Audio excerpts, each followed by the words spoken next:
Now, let's talk about the hidden forms of ego. সব ইগোই চিৎকার করে না বা দাম্ভিক না। অনেক সময় এটি দেখা দেয় অনিরাপত্তা, ইম্পোস্টার সিনড্রোম বা পারফেকশনিজম হিসেবে। এইগুলো সেই সব উপায় যার মাধ্যমে ইগো নিজেকে রক্ষা করতে যায় যখনই সে তার পরিচয় বা অবস্থানকে হুমকি মুখে মনে করে। চলো একটি উদাহরণ দিয়ে পরিষ্কার করা যাক। ধরুন একটি শিল্পী একটা শিল্পকর্ম কখনোই শেষ করতে পারে না, কারণ তার মনে হয় এটা যথেষ্ট ভালো নয়। আসলে তিনি এমন একটা ইগো দ্বারা পরিচালিত যা ব্যর্থতার ভয়ে কাঁপে। আল্লামা Mohammad Iqbal, a philosopher, a poet, he says, the ultimate aim of the ego is not to see something, but to be something. ইগোর চূড়ান্ত লক্ষ্য কিছু দেখা নয়, বরং কিছু হওয়া।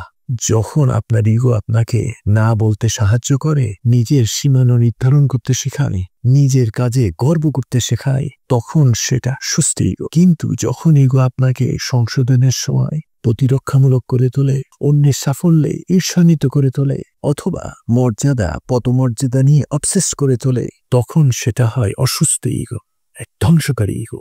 তাই যদি কখনো মনে হয় ইগো মাথা তুলে দাঁড়াচ্ছে, নিজেকে জিজ্ঞেস করুন, এটা কি আমার জানার সত্য থেকে আসছে নাকি আমার না জানার ভয়ের ভিতর থেকে? কারণ সত্যিকারের প্রজ্ঞার কখনো বাইরের আলো দরকার হয় না, ওর ভিতরেই আলো জ্বলে।